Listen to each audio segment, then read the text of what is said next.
திண்டுக்கல் மாவட்டத்தில் அமைந்திருக்கூடிய பிரபலமான முருகன் கோவில்களில் ஒன்று பழனி தண்டாயுதபாணி கோவில். அந்த கோவிலில் நடைபெற்று வரக்கூடிய பங்குனி உத்திர திருவிழா தொடர்பான கள தகவலோடு இணைகிறார் நம்முடைய செய்தியாளர் அங்குபாபு. விவரம் என்ன? பழனி அருள்மிகு தண்டாயுதபாணி சுவாமி கோவிலில் நடைபெறும் இரு பெரும் விழாக்களில் ஒன்று பங்குனி உத்திர திருவிழா. இத்திருவிழா 3ஆம் படை வீடான திருஆவிடன்குடி கோயிலில் கடந்த மாதம் 29ஆம் தேதி திருக்கொடியேற்றத்துடன் துவங்கியது.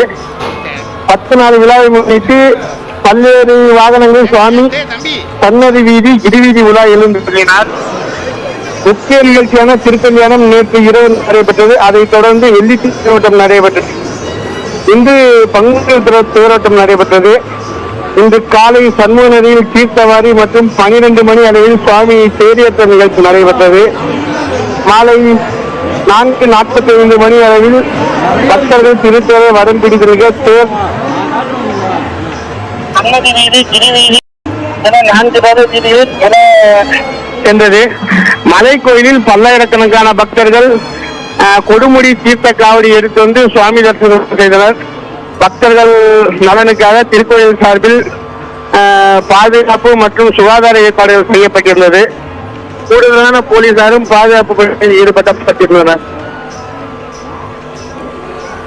ஆயிரக்கணக்கான பக்தர்கள் தொடர்ச்சியாக வரக்கூடிய வாய்ப்பு இருக்கு. எந்த அளவுக்கு பாதுகாப்பு ஏற்பாடுகள்லாம் செய்யப்பட்டிருக்கு அங்குபாபு?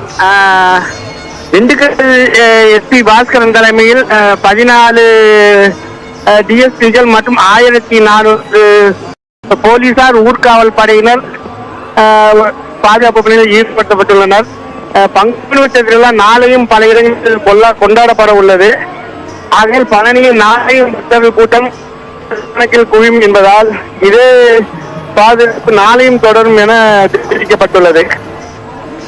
சிறப்பு தரிசனத்துக்கு ஏதாவது வாய்ப்பு இருக்கா? வழக்கமா காத்திருந்தா ஒரு பொதுமக்கள் செல்லக்கூடிய அந்த சிறப்பு தரிசனத்துக்கு ஏதாவது வாய்ப்பு இருக்கா? அல்லது ஒரு நபர் தரிசனம் மேற்கொள்வது எவ்வளவு நேரம் காத்திருக்க வேண்டி இருக்கு அங்குபாபு?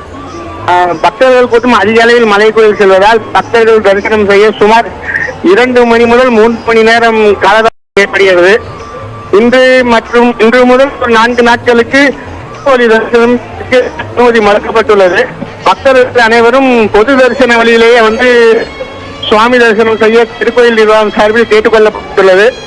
தீர்த்தங்கள் கொண்டு வருவதற்கு தனி வழி அமைக்கப்பட்டுள்ளது. அதன் வழியாக பக்தர்கள் தீர்த்தத்தை சுவாமிக்கு செலுத்தி மகிழ்ந்து செல்கின்றனர். பாபு, வழக்கமா ஒரு சிலர் பாதசாரியா நடந்து போவாங்க. அவ்வளவு படிக்கட்டு ஏறி பழனி கோவில் ஏறணும்னு விரும்புவாங்க. ஆனா கடுமையான வெயில் இருக்கு. அவர்களுக்கு ஏதாவது உடல் உபாதை ஏற்பட்டால் உடனடியாக தேவையான மருத்துவ சிகிச்சை தருவதற்கான ஏற்பாடுகளா செய்யப்பட்டா அந்த படிக்கட்டுகள்ல? திருக்கோயில் சார்பில் படிவழிப்பாதை கிரிவீதி குடமுழுக்கு நிலையம் என பல்வேறு இடங்களில் தற்காலிக மருத்துவ முகாம்கள் அமைக்கப்பட்டுள்ளது. தீர்த்த காவடி எடுத்து வரும் பக்தர்கள் அதிக அளவில் படிப்பாதையிலேயே செல்கின்றனர்.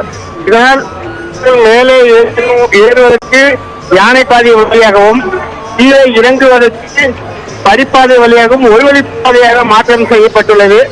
பக்தர்கள் இதன் வழியாக செல்கின்றனர். மேலும் கிரிவீதியில் பக்தர்கள் வயதான பக்தர்கள் குழந்தையுடன் ஒரு பக்தர்கள் பேட்டரி வசதியும் செய்து தரப்பட்டுள்ளது.